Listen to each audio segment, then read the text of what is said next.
What's going on, guys? In this video I'm going to be showing you guys how to use limit order, but if I could just please ask you guys to smash that like button, I'll be super appreciative for that. I can get this video out to other people. Let's just go ahead and dive right into this. Go ahead, guys, go to your watch list and click on any company that you're familiar with. I'm going to go ahead and click on something that I'm familiar with. So now that we're on our buy page, you guys want to make sure that your order is set on limit, not market order. For example, if it's on market order, that means whatever the market price is at currently, our order will get fulfilled. For example, if I'm buying 500 shares, it will get fulfilled at whatever people are selling it at, whatever the market price is at currently.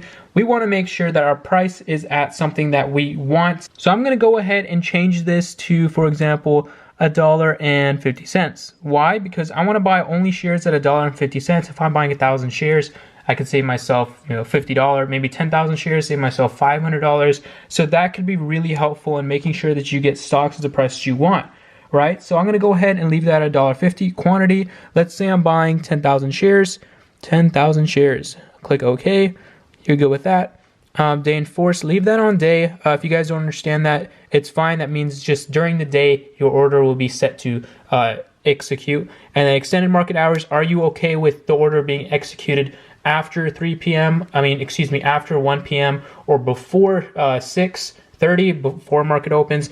Go ahead. I usually leave this on yes. It's up to you guys. It's your preference. And if you guys want to go ahead and click on this, this just means since I'm on a limit buy order, I can take profit if it executes to a certain price order that I want. If you guys don't understand this, just leave that blank. You guys can do it manually. If you guys have it sell, you guys are initiating a stop loss. So just go ahead, leave that there. And yeah, all you guys need to do is click on buy. And you guys want to skip order confirmation. It will tell you once you guys have submitted it that once the market price reaches your order, the market price of $1.55, once it drops to $1.50, people start selling shares at $1.50, and your order is already going to be in there, and then it will get fulfilled. So once it gets fulfilled, would you like us to send your order confirmation? Yes, just go ahead, check on that. Make sure you know everything that's going on with your order. Go ahead and click confirm, swipe up. You guys should be good to go. If you guys do have any other questions, let me know down in the comments below. I hope you guys stay green, and peace out.